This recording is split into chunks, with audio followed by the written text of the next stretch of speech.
This is a true crime podcast. It contains adult themes and content and may not be suitable for all listeners. Listener discretion is advised.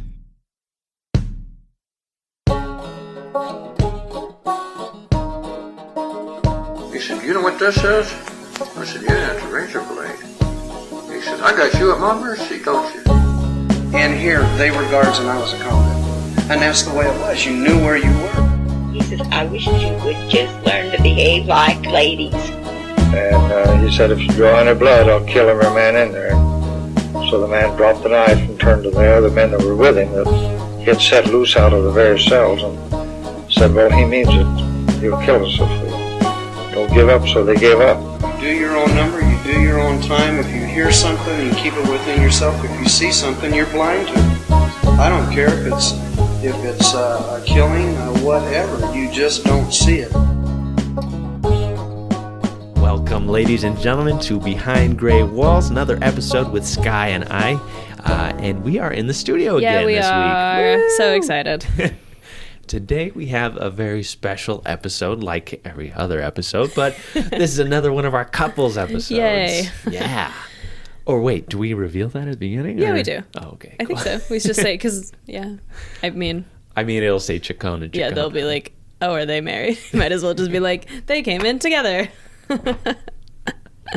I'm tired. It's all right. Yesterday was Christmas. Christmas was yesterday. All right, so I will start with my half of the couple today.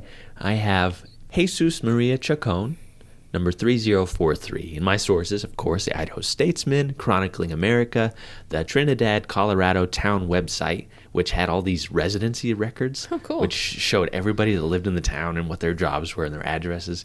They had them from like the 1890s through like the 1950s. It's pretty interesting. It's kind of cool. Go Trinidad, Colorado. Yeah.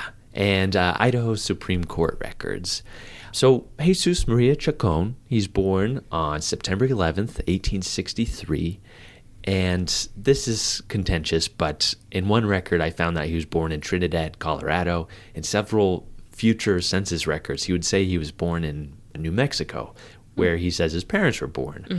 1863 in Trinidad is right after coal is discovered there. So there's a huge influx of people coming to that area. And it was also this hub for Spanish and Mexican traders who liked Trinidad because it was so close to the Santa Fe Trail, which ran from Franklin, Missouri to Santa Fe, New Mexico. And so, jobs in trading and coal mining were pretty present. Yep. And there was plenty to do, yeah. So I found him listed as a laborer in the 1888, 1892, and 1895 Trinidad, Colorado residence directories. I know he stayed there for about almost 32 years. And then the next record I find, which I believe is him, is from Salt Lake City, and it's a census showing him living on West 7th South in Salt Lake.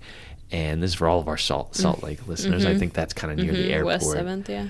It said on that census that he's born in New Mexico, and the children listed their homes as Colorado and Utah. So that's why I think it's probably him, because it does reference all this Colorado time. And it would have lined up with the 1890s residence directories. But he also lists his wife as 46-year-old Monica. Their children are Morris, Pablita, Wilbur, Lucy, Vera, and Jesus Jr., and one they simply write as baby on the census. And unfortunately, this baby, who they named Sophia, actually died 3 months and 22 days into her little life. So, yeah. The next record I came across for Jesus was in 1918 and 1919 in Pocatello in the city directories, which we found on Ancestry.com, listing JM living at 450 South 3rd Avenue in Pocatello. And not long after that, on October 7th, 1919, his wife Monica dies. And she's actually buried at the Mountain View Cemetery in Pocatello. The 1920 census says that he and his daughter Lucy, she's still living at home with him, are still living in Pocatello. He's widowed, and he lists his parents' birthplace again as New Mexico, and his birthplace as New Mexico as well. So there are quite a few inconsistencies in his life story, but we'll see that throughout this whole thing. Yes. I think we should lead on to you now. And sorry, what year was he born?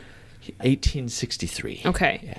So I have got number 3044, Rebecca Chacon. She was born in 1890, so that gives you an idea of the age gap between these two. My sources, of course, your inmate file, Chronicling American Newspapers, Ancestry.com, Pocatello.us, because I will get into the history of Pocatello. Oh, good. Daily Statesman articles, and then the Shoshone-Bannock official website, that is www.2, so the number 2, .sbtribes.com. So if you want to check that out, and it actually is quite fascinating, so feel free to check that out. Wikipedia, and then one called tokencatalog.com, and I will get into that a little bit later. So as I said, Rebecca, she was born in Mexico around 1890. On the marriage record of J.M. and Rebecca, she lists her name as Maria R.E. Villaseñor. R might stand for Rebecca, because we actually don't, when she comes in, she never goes as by Maria, and so, but I don't know what E stands for. Unfortunately, pretty much her life is really unknown to me. She's really difficult to find.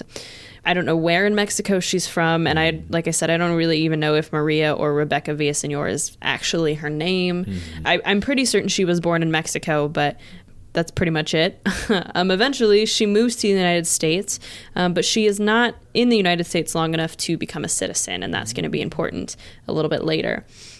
She ends up in Pocatello by late 1920, early 1921. You said that his wife, or the last time you see him in the census is 1916-ish, 1919? 1920 is the last time I see him in the census in Pocatello, and then 1919 is when his wife dies, when he's widowed. Yeah. So this all sort of lines up. So Rebecca's living in Pocatello. There's actually a fairly, at that time, there's a decent-sized Mexican community out there. And so she is apparently, I think, probably met J.M., I would bet. But she also met a man named Pedro Valdez, and she and Pedro start an affair.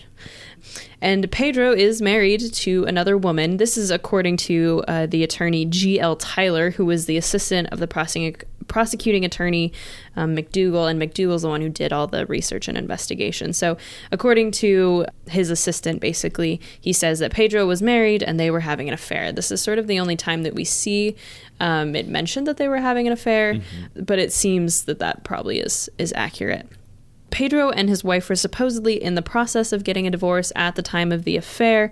And this, Anthony and I have sort of talked about how disputed this is, because this is only mentioned sort of the one time by this attorney, is that Rebecca apparently had found a way to secure a portion of Pedro's paycheck for herself.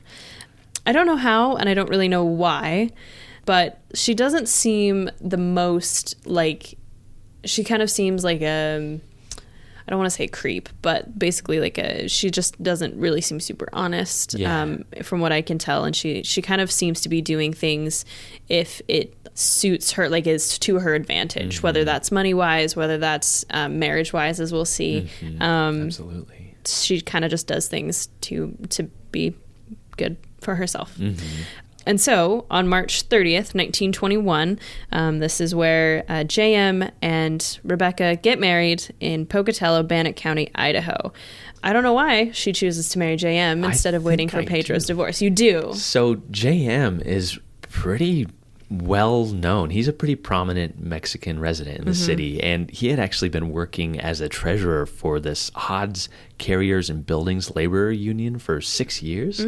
So, I mean, he's pretty well known. He's kind of and he's probably the man pretty about wealthy. town. Exactly. Yeah. Okay. And how old is he? About 60, almost 60 years old. And Rebecca's in her 30s. Yeah. So. And he has a guaranteed supply of comfort that she might be looking for. Yep. So they get married. March 30th, 1921. Pedro is not real happy about this marriage. Yes. So he and his wife actually reconcile. And so sort of because of this, the Valdez and the Chacon families sort of become at odds with one another. So I will talk a little bit about Pocatello. It's quite interesting. Don't know why it's called Pocatello. I tried to look up what the name means, and there's I get into that a little bit, but there's not like any particular definition of Yeah. it. So Pocatello is in the southeastern part of Idaho in Bannock County. Of course, the Shoshone and Bannock tribes occupied the area for hundreds, maybe thousands of years before white settlers, and it is currently home to the Fort Hall Native American Reservation. Pocatello is supposedly named after a local Native American chief who helped railroad builders. It was Chief Pocatello. So that's sort of the only definition that I could find. Yeah. So the Fort Hall Reservation history, this is where the Shoshone-Bannock official website comes in. And I was going to really get into the history, and then I decided I should wait and save it for one of our inmates who is actually a Shoshone-Bannock native. But so the lands of the Fort Hall Reservation are the ancestral lands of the Shoshone-Bannock peoples. And the whole ancestral lands included area in modern-day Idaho, Oregon, Nevada, Utah, Wyoming, Montana, and actually up into Canada. So large swaths of land were Shoshone-Bannock. And then in 1868, the tribes signed the Treaty of Fort Bridger, which established the Fort Hall Reservation through an executive order. And that's how most Native American reservations were sort of parceled out. And originally, it was 1.8 million acres, but a survey error actually made the land 1.2 million acres. Quote unquote error. Yeah. And so the current day, and then sort of as the years have gone on, the reservation has been sort of, the boundaries have become smaller and smaller and smaller. And this is what we see quite often for Native American reservations. And so the current day Fort Hall Reservation comprises of about 814 square miles. Wow. So it lost, I don't even know how to convert acres into square miles, but that's not large at all. Yeah. From 1.2 million acres. Wow. And so, like I said, I want to pay more respect to the Shoshone-Bannock people, but I do want to do that with a Fort Hall Native American inmate, so I will cover that, the one that I know of, next season. So Fort Hall is called Fort Hall because a white settler named Nathaniel Wyeth from Massachusetts created a fort in the area for fur trading. So he just called it Fort Hall. Don't know why Hall of all things, because that's not his last name, but that's what it's called. And so when fur trading ended, which is sort of the main reason for a lot of these forts, Fort Hall became a supply point for immigrants traveling on the Oregon Trail. So that's the Fort Hall Reservation. And then Pocatello, the Idaho Gold Rush in 1860 created a need for supplies and services in nearby towns. And so Pocatello was originally a corridor for railroad freight lines.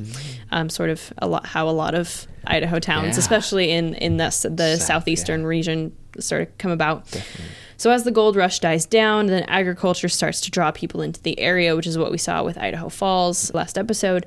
And so with this agriculture, the region becomes a large supplier of potatoes, grain, and other crops. And we love those potatoes. The Union Pacific Railroad extends its service into, quote, Pocatello Junction, and that becomes an important transportation crossroad. And so as this crossroad sort of develops, then residential and commercial development becomes a mainstay around 1882.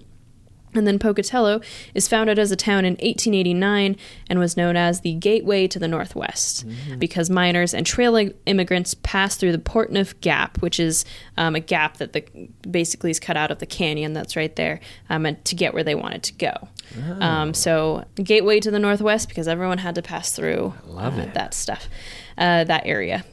And it becomes known as the Trade Center and Transportation Junction. So this is kind of a really important sort of stopping point with the fort that was there and then with these trails that cut through and the railroad. And so it's actually a pretty big hub down there in Pocatello. Absolutely. So in 1901, the Academy of Idaho was founded, which eventually becomes Idaho State University, which is one of the three major universities in the state. We've talked about the other one at the University of Idaho up in Moscow. And then, of course, the other one is Boise State here in Boise. So Idaho State University and the Union Pacific Railroad are still major employers in Pocatello. And then Pocatello, sort of because it's so small, it's along with a lot of places in Idaho are starting to be ranked as sort of these nationally known areas for certain things. And so Forbes named Pocatello one of the best small places for business 6 years in a row. And Pocatello is continually ranked as one of the best small towns to raise a family and retire. Wow. So Pocatello is no joke down there. Yeah. Congrats. Yeah. So in 2010, the population was 54,255.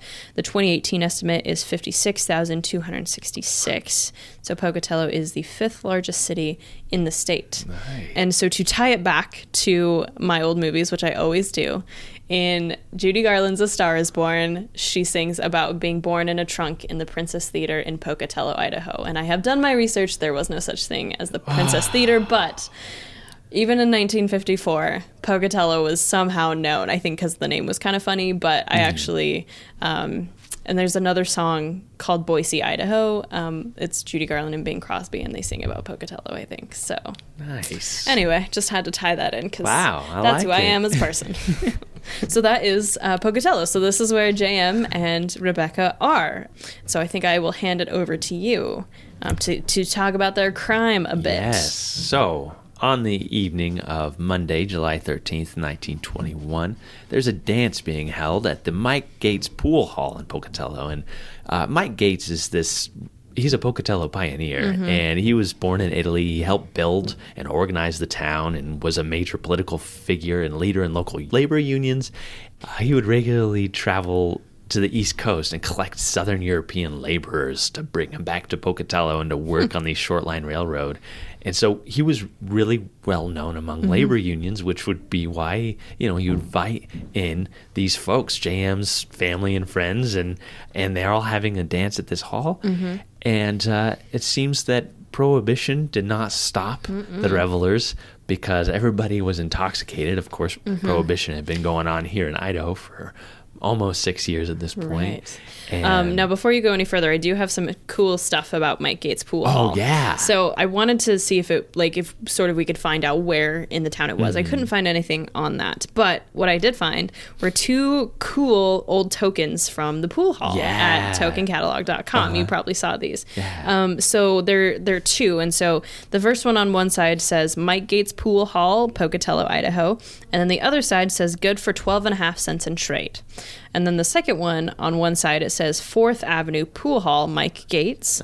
So it would have been around 4th Avenue, but I couldn't find sort of where the address might have been. And then the other side says good for 5 cents in trade. I would guess that the 12.5 cent one is older. There aren't any dates on this. But I also was sort of wondering, what these coins were, because it didn't say on the website what they were. It just said this is where it's from, and that's cool. So they could have been I sort of assumed they were slot machine tokens, but they're probably more likely to be trade tokens. Exactly. And I didn't know what trade tokens were, so I looked that up on Wikipedia. So trade tokens were tokens that were issued by merchants for goods with the agreement that they could actually use. The agreement, obviously, if you get Mike Gates Pool Hall, you're going to be spending it in his pool hall. But if you have some left over, then you can go into town and basically use it as a 12.5 cents sort of coin. So you can take them to the grocery store and say, sorry, I don't have cash on me right now, but I have 3 of these coins. What can 37 cents get me, basically? Or they can just exchange it for cash, basically. And so it promotes trade and extends credit to customers, and I would imagine also sort of builds a community. So that's kind of cool. So anyway, that's Mike Gates Pool Hall. Yeah. I thought that was just kind of a cool little rabbit hole I went down. The community coins that we have are so fascinating. It was such a weird and unique little I mean, it's just weird to us to think about the fact that you could basically take your Pojo tokens down to your local grocer and be like, hey, I don't have cash on me, but take my Pojo token and I'll take a gallon of milk. Thank you so much. It was like a local currency. It worked here. It just totally worked. Yeah. There's a local researcher. He's regularly at the archives and he collects these, and I've seen parts of his collection, and it's extensive. It's businesses from all over Idaho, and all the Boise coins, all these local theater coins and things like that. That's cool. So fascinating. I love that. Good work. Thank you for looking that up. That's awesome. I do what I can. You do a lot more than I do. Oh, not this episode. So, Prohibition. Drinking. Things are getting out of hand. Yes. Where do we go from here? So, actually, at the dance, Rebecca spots Pedro Valdez. They seem to have a little bit of an argument. Something starts to escalate, but the party actually moves on to a house.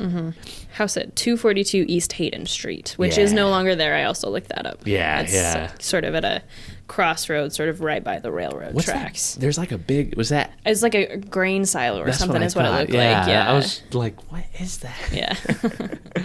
So they are in this other home, and they're still drinking and having a party, and there are a couple different newspaper accounts of this. In one account, Pedro actually stops and tells the Chacons that he's going to go grab more liquor, and then jokingly pulled out a gun and started waving it around. But everybody thought it was in jest, so there was nothing added to that.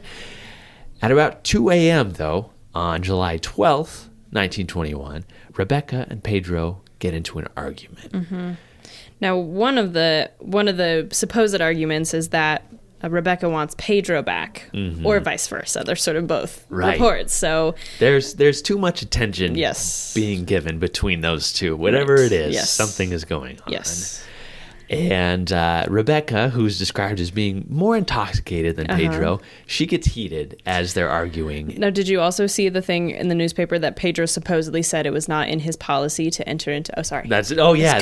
Cut that whole part. Oh, no, yeah. I was just going to say that. Pedro says that he doesn't get into fights with women, which just escalates her anger. She's getting even more upset. I don't fight with women. Right, which I think would maybe sort of go to the fact that it seems like she wants maybe him back. If he's willing to, like, I don't get into arguments with women and, like, walk away. Whereas I feel like if he was trying to get her back, then he would not have done that. Like, he would have really tried to stay and argue for his side or whatever. Yeah. So it escalates. She pulls out a .38 revolver and begins shooting. And the first shot strikes Pedro about 2 inches below the left breast. The second enters the right hand, and the third his left hip.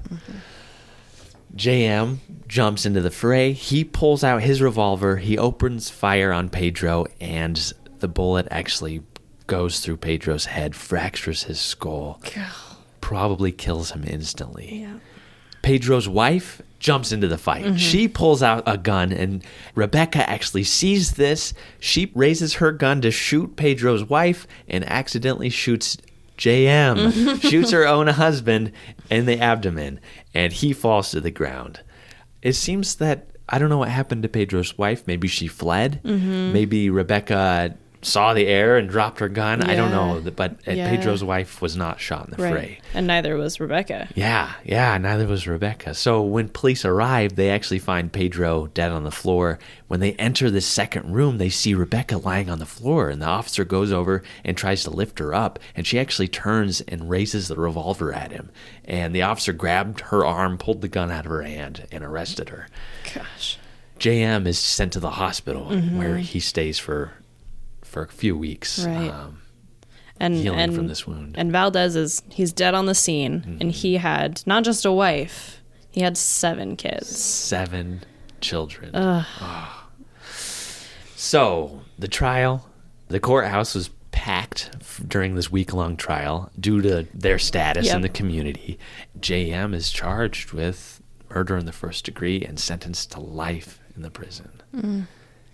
And so Rebecca, she pleads not guilty. I think sort of the argument being that she didn't mean, that it wasn't premeditated. It couldn't be murder. It should have, maybe been involuntary manslaughter or something like that. But she is found guilty of murder in the second degree and sentenced to 25 to 50 years in the Idaho State Penitentiary. And her jury deliberated for 24 hours, which is such a long time.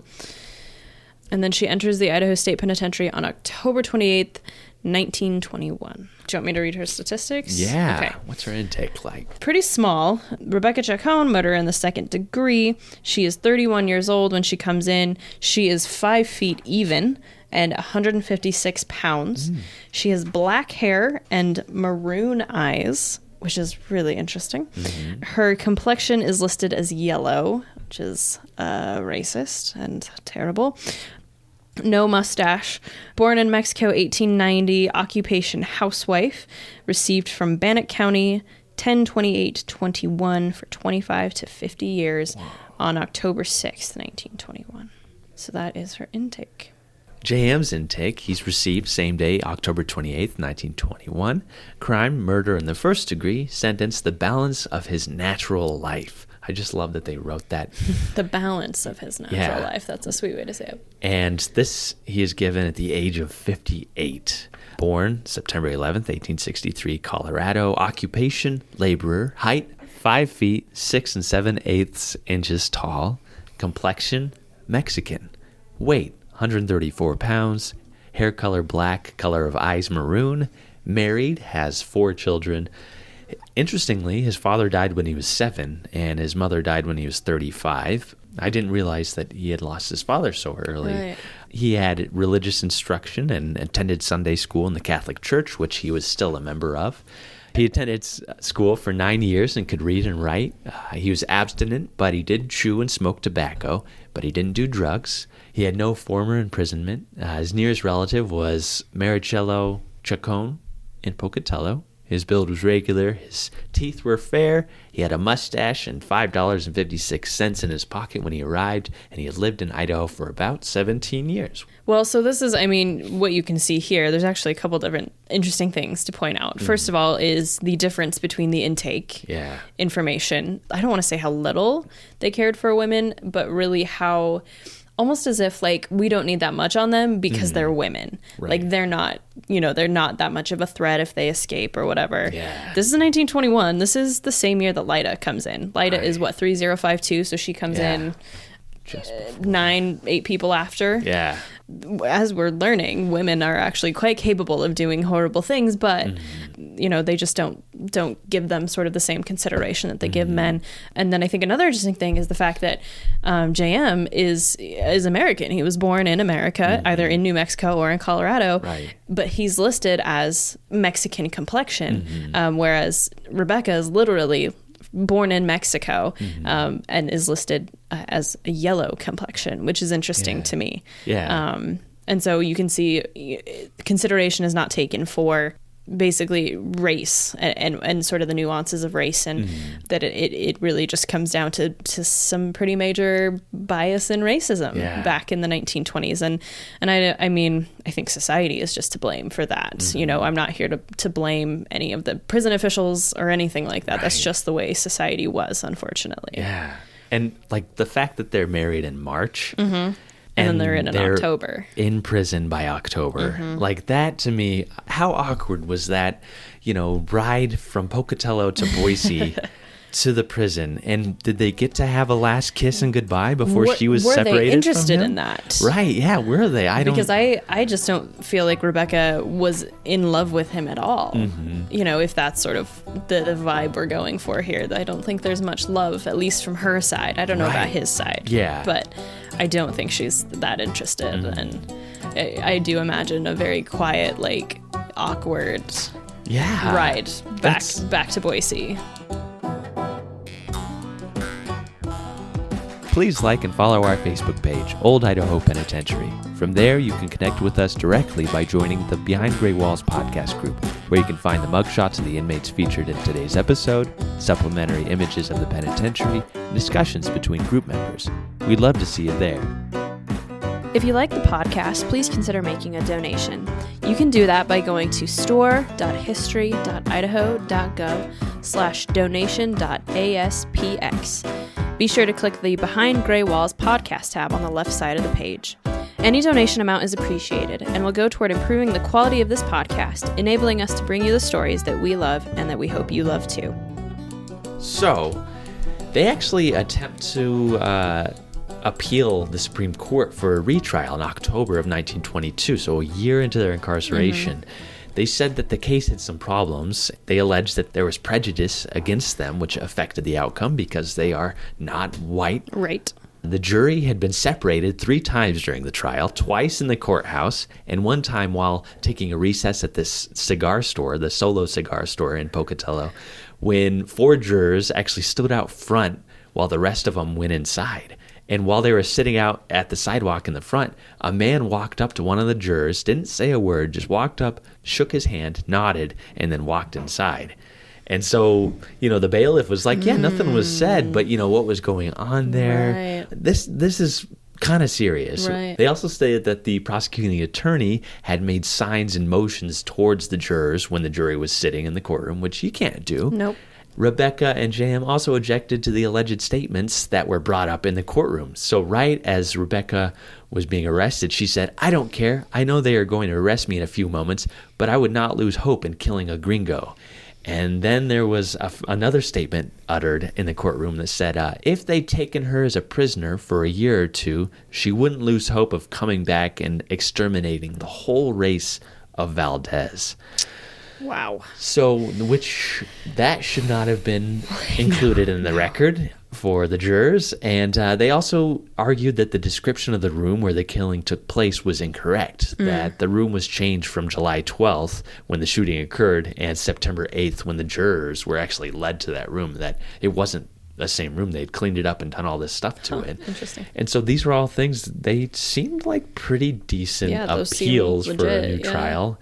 But the court said that the jury being separated didn't influence them, that the defense should have brought up the prosecutor's signals to the judge earlier, and that it's too late to look back on the house because now it's been a year and several months. So basically, it was too late for them to apply for a lot of these things, and so it was a stay. They had to stay in the state penitentiary.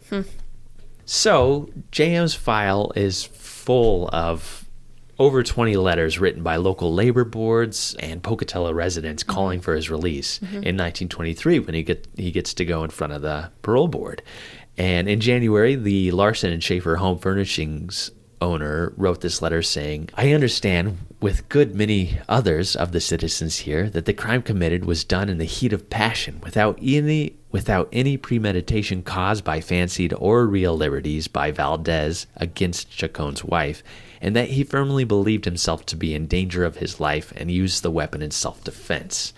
Another letter from Hodge Carriers and Building Laborers Union, the one that he was the treasurer for, said that he wanted a pardon for J.M. Chacon and his wife Rebecca.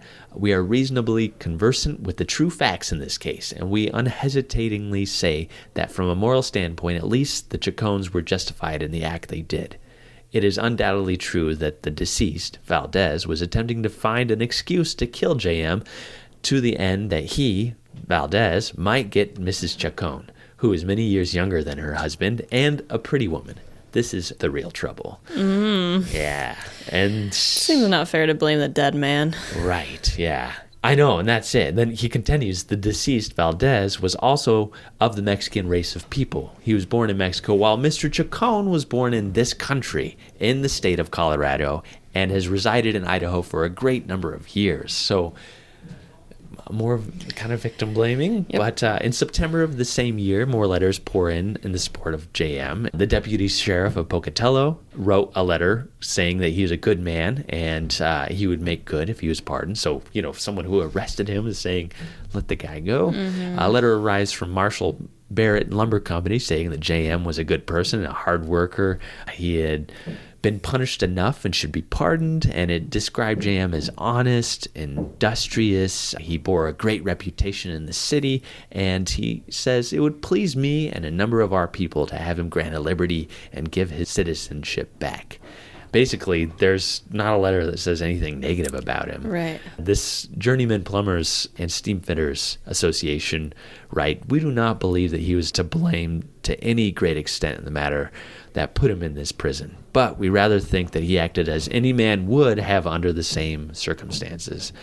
All of them, they're basically saying he suffered enough, he's a great red-blooded American citizen, and if the same situations arise for any other man, they would have done the same. So let this man out. G.L. Tyler, who was the attorney, primarily did a lot of the research and investigation into the murder.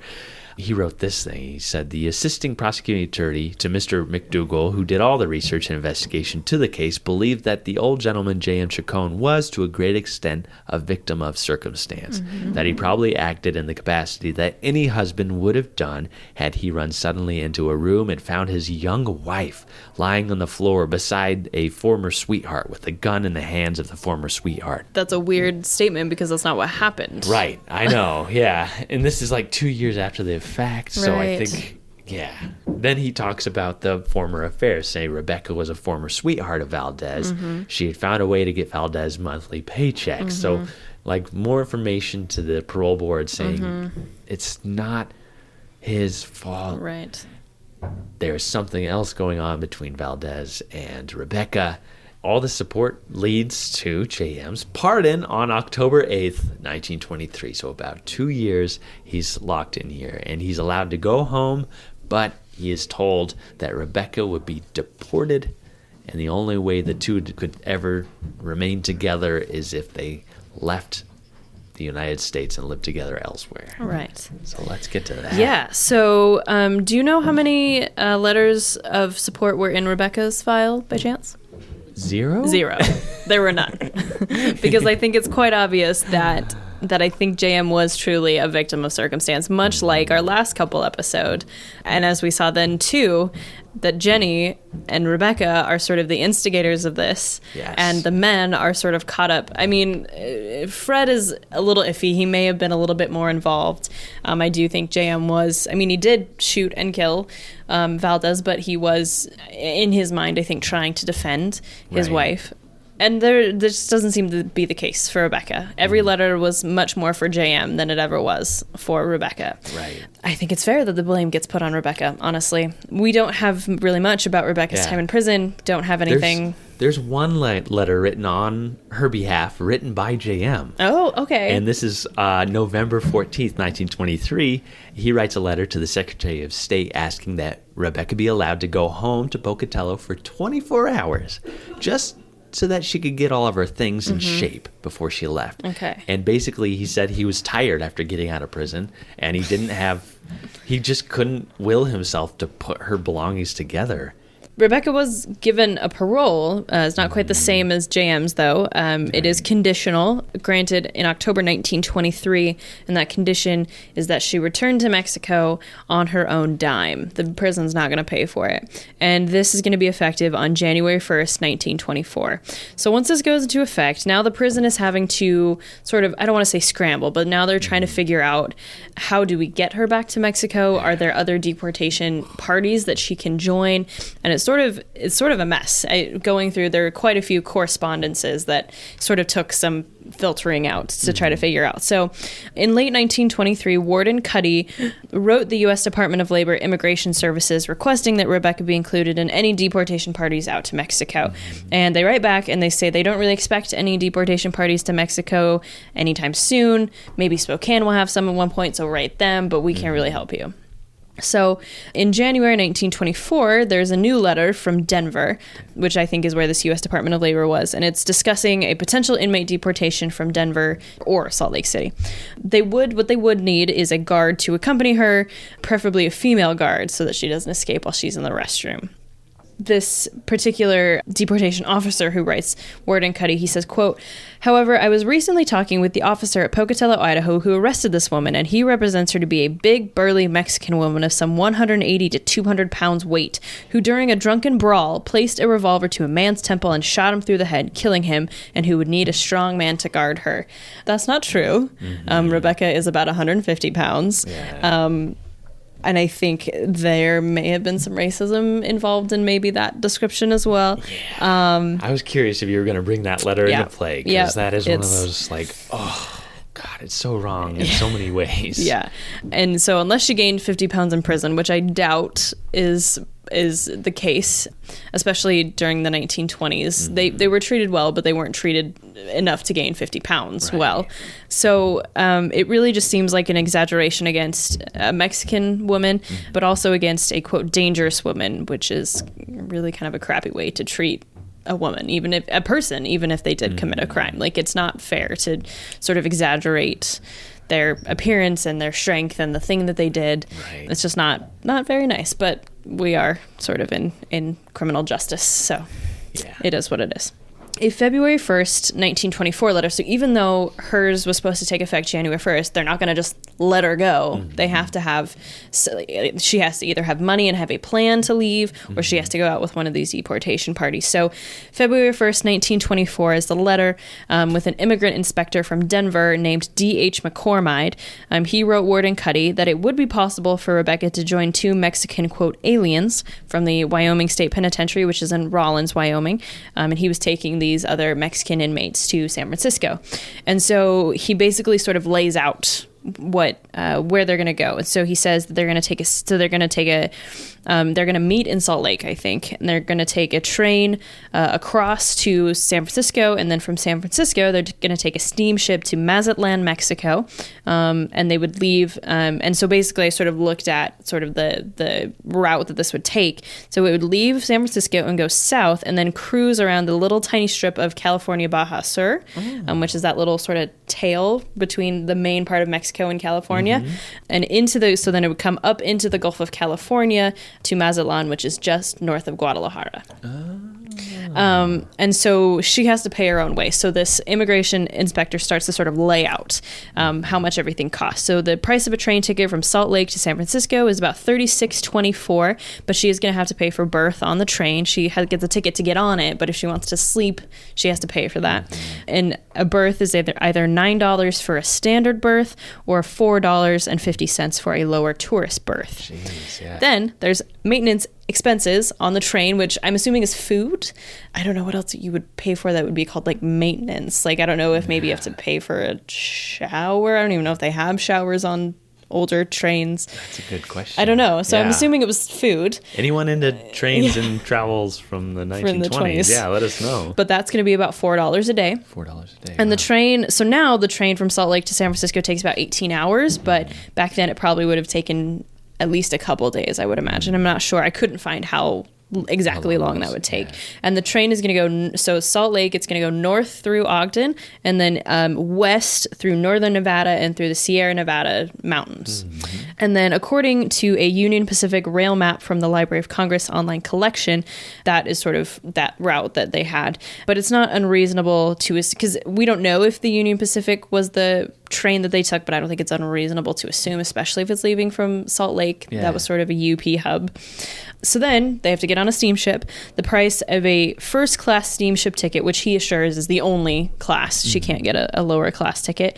And this is on the Pacific Mail steamship line. This is also presumably including berth and meals. That's going to be $87 total.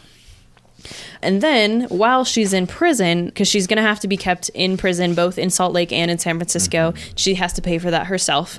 Right. So her detention expenses are about 75 cents to $1.50 per day. And so she's, he says that she's probably going to be detained for a few days in Salt Lake and up to a week in San Francisco. So I did some calculations with a calculator because I'm very bad in my head. So the highest price that she's going to pay, if she pays highest berth for everything, if she's up in prison for up to a week and a few days and spends all $4, per day on the train, the highest price she's going to pay is $157.74. And then the lowest price she's going to pay is about $148.74. Do you want to guess around how much that is in 2019?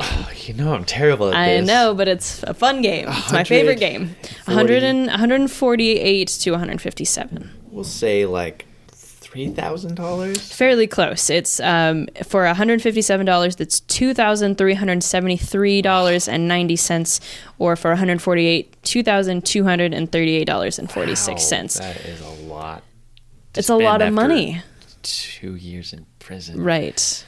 Which I don't know if she could write JM and say, hey, I need $150 to go back to Mexico where I may never see you again. Right. Yeah. Or if she sort of has to, and this immigration officer, he says, D.H. McCormick asked Cuddy if Rebecca had the finances in order to pay for her trip.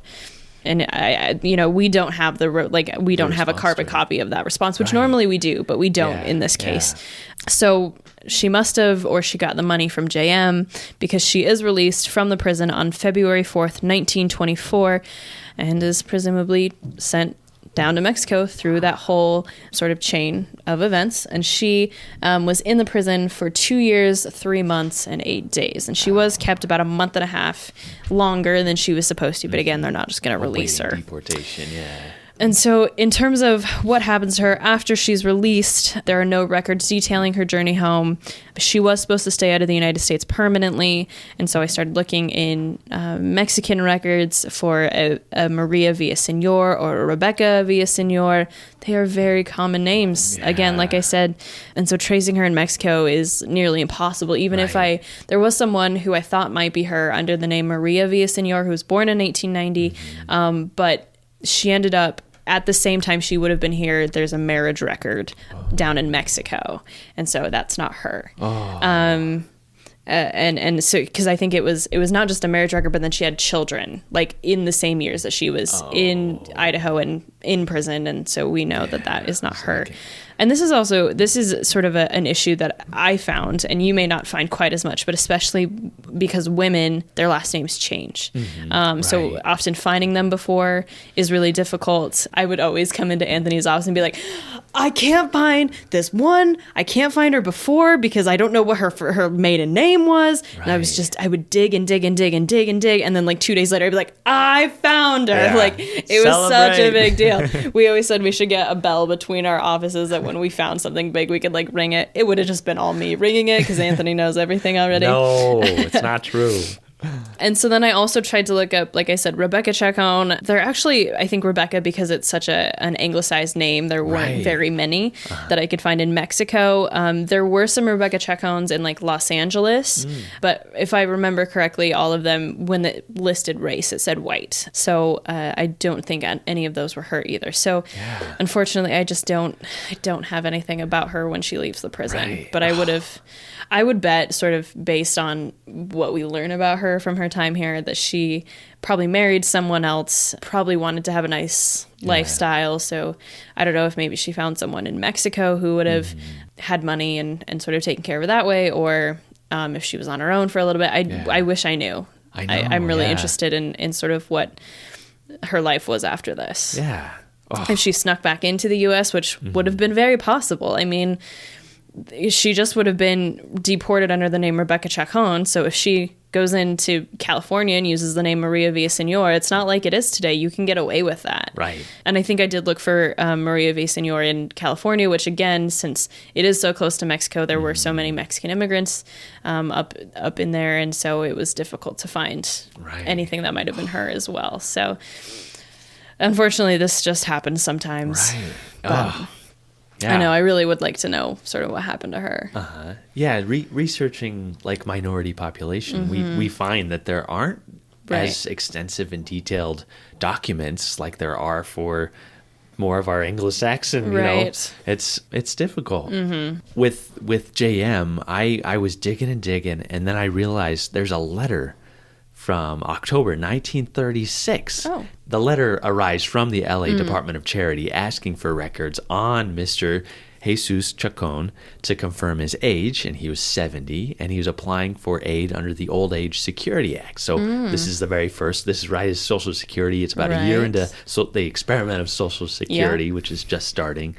And it included the creation of Social Security numbers in the sense he was born in Colorado or New Mexico. Right. He has a Social Security number. He's 70, so he can collect on unemployment insurance. And it added more to when I found a death record for a Jesus M. Chacon. And it said that he was born in 1862, not 1863. Okay. But it says that he died in Los Angeles, California, which would correspond to this, Department of Charity file. So it's that thing, though. But I don't know. Maybe that wasn't him. Maybe that was somebody else. And there just weren't any other files connected to that. So... yeah. It's frustrating. It is. It's really frustrating. I really want to know about the extent of this person's life, and there was no other record for JM, and hopefully Rebecca stayed out of trouble. Yeah, there may be, but it's so hard to tell. Yeah. Hopefully she stayed out of trouble, but who knows? Yeah. Yeah. Now, speaking of Social Security, Anthony, what is your Social Security number? It I mean, a really interesting couple that we have. And again, very similar to Jenny and Fred that we did last season. Sort of the man takes the heavier sentence when he really does not seem to have as much to do with it as the woman does. But that really kind of helps us see into the psychology of how people thought women behaved. And it was never, ever bad enough to land a serious sentence in the same way that men did, which is so interesting because, as we know, women are quite capable of doing these horrible things. And I do think I said last couples episode that we didn't have any women in for first degree murder. We do have one. It was Elizabeth Lacey. She was in for first degree rather than second, but all the other women were in for second degree. So we'll have to get into some of those more intense ones next season because they're intense. Yes. They're gnarly. Oh my gosh. They're gnarly. Yeah. Some of them are horrible. Horrible. But anyway, that's in a little bit. Yeah. All right. Well, there's our couple episode for this season. Yes. Sorry it was sort of lackluster endings, but... That's just how some of these stories go. I mean, this is a podcast about incarcerated people, so it rarely is going to be a sunny outcome and a fulfilling one, but when it is, those are the ones that I like to seek out. But this is just one of those ones we just don't know. All right, well, good work, Skye. And this is our last episode of 2019. You're New Year's right. Eve. Oh, yeah. So our next and our last episode of season 2 is going to be in 2020. Yeah. Happy New Year, everybody. Happy New Year. We're recording this the day after Christmas, so sorry, I'm a little... it's all right. You're a little hungover from the eggnog. A little bit, yeah. Lots of food. I'm still full, and I just still ate so much food today, and I'm still eating, and still planning on eating leftovers. So that's the best part about holiday season is all the eating. Yeah. All right, everybody. Happy New Year. We'll see you next week. Do your own time. Do your own number. We'll see you next year. If you enjoyed Behind Gray Walls, please rate, review, and subscribe so others can find our podcast. If you're interested in more Old Idaho Penitentiary information and to see mugshots of the inmates featured in this episode, follow the Old Idaho Penitentiary on Instagram and Facebook. If you want to learn more about the Idaho State Historical Society and its other sites, follow ID State Historical Society on Instagram or visit history.idaho.gov. If you have a question or comment for the hosts, please email us at behindgraywalls@gmail.com.